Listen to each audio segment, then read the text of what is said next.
We talk about what a guy hasn't done instead of what the guy has done. Because when you look at what Kyle Shanahan has done, you make a better case for him being a great coach than the people who say he's not a great coach because of what he didn't do.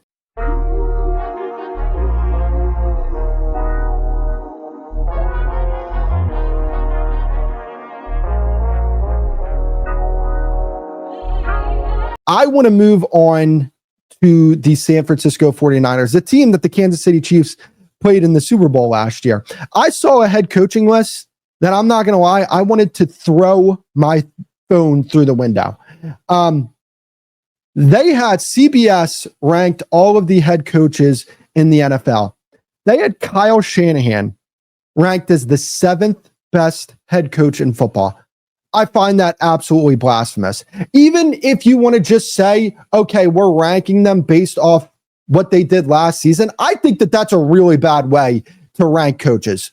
Like, fine, if that's your rationale, okay, but I think that that's a horrible way to rank coaches. To me, Kyle Shanahan is a top 3 head coach in football. You got Reed, you have McVay, and then you have Shanahan. And then we could start talking about other people. You could start talking about Sirianni, Dan Campbell. Me personally, my top 5 head coaches are Reed, McVay, Shanahan, Kevin O'Connell, Matt LaFleur. I think those guys elevate the talent on their roster more than any other coach. But I'm willing to hear out Dan Campbell, Nick Sirianni, those guys. But when you look at this list, you have Andy Reid at 1, McVay at 2, John Harbaugh at 3, Nick Sirianni at 4, Dan Campbell at 5, Jim Harbaugh at 6, and then Kyle Shanahan at 7. There is no case to be made that Jim and John Harbaugh are better coaches than Kyle Shanahan. There's no case to be made that Dan Campbell is a better head coach than Kyle Shanahan. I personally don't agree with the case that Nick Sirianni is better than Kyle Shanahan, but at least he is the coach of the team that just won the Super Bowl, so I can hear that out. But this is what we do in sports. When it comes to Kyle Shanahan, he is the perfect example of sports discourse that I just can't stand. We talk about what a guy hasn't done instead of what the guy has done. Because when you look at what Kyle Shanahan has done, I think you make a better case for him being a great coach than the people who say he's not a great coach because of what he didn't do. Kyle Shanahan got to a Super Bowl with Jimmy Garoppolo.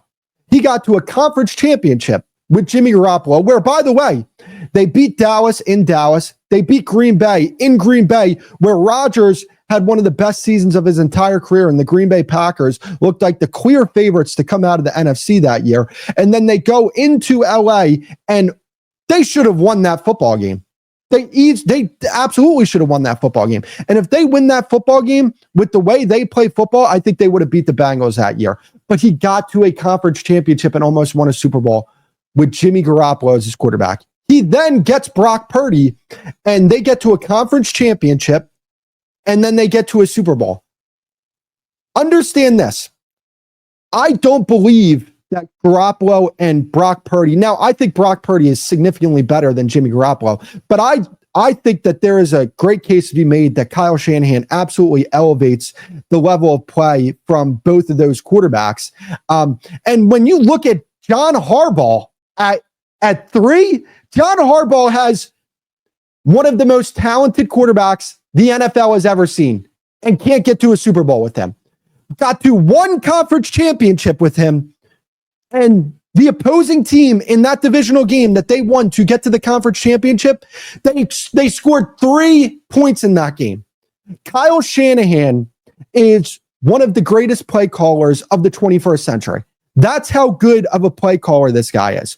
And I just think that when you look at Kyle Shanahan as a coach, there's no doubt about it. He's a top 3 coach in the NFL. And it's funny, when you look at 2 of the most disrespected people in football when it comes to Justin Herbert and Kyle Shanahan, you can make a case that if Justin Herbert was Kyle Shanahan's quarterback for the San Francisco 49ers, they would probably have won 2 Super Bowls because I think they would have won in 2022 because they would have beat the Rams that year. They probably wouldn't even have went to LA because they probably would have won the division that year. Justin Herbert was their quarterback, especially with the way Justin Herbert played in that season. Absolutely. And they probably would have won in 2024 if Justin Herbert was the quarterback of the San Francisco 49ers. And the case that like, oh, well, he's getting paid big money, so you wouldn't be able to put pieces around him. He wasn't getting paid big money in those years, right?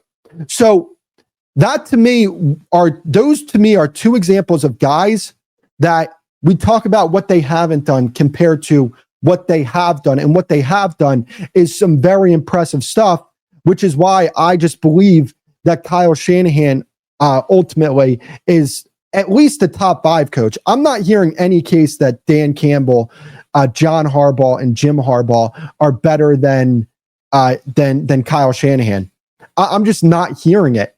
And I think that this year, we'll see from the San Francisco 49ers what they do this year. They have an easy schedule this year.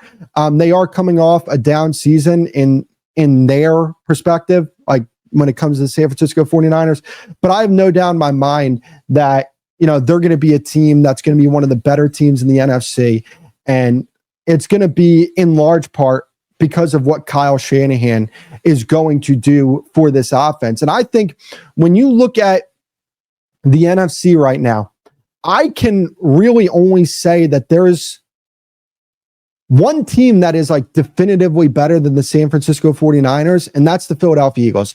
I don't think you could definitively say that the Lions, the Vikings, or any of these other top teams, the Buccaneers, the Packers. I don't think you could definitively say that they're better than the San Francisco 49ers. I don't think you could say that at all. When you look at the San Francisco 49ers, they still have a very good defense. They have a quarterback that under Kyle Shanahan can play at an extremely high level. They still have McCaffrey. They have George Kittle. Ayuk's coming back from that ACL injury. We'll see what happens there. Ricky Pearsall is another guy that I'm hearing some really good things about. So ultimately, when you look at the San Francisco 49ers roster, I think that they're still one of the better rosters in the NFC. And I think in large part, they're going to be a very solid team this year because of the fact that they have a pretty good roster and they have an elite head coach. And I think Kyle Shanahan is chomping at the bits to show people why he's one of the best head coaches in football. But the moral of the story when it comes to Kyle Shanahan is this. He elevates the talent of the football teams that he has coached. Ever since he's gotten to the San Francisco 49ers, they've been to the Super Bowl twice, they've been to the conference championship twice, and they have not had elite quarterbacks. And they're still able to get over that hump. And yeah, they haven't won a Super Bowl yet. Kyle Shanahan has not won a Super Bowl. But I would also say this, he gets a lot of slack for what happened in that Atlanta Falcons game, the 28-3 game. But I would also say Matt Ryan had the best season of his career by far with Kyle Shanahan, and he never reached that level of play under any other coordinator. So I don't think he gets enough credit for that. But at the end of the day, we have to start giving credit to people in sports that, yeah, they might not have gotten the ultimate job done, but they still got very far into the process. And that to me is just where I start to divert and say, no, it's not fair to criticize somebody for, not getting the ultimate job done and not giving them credit for what they did leading up to that. So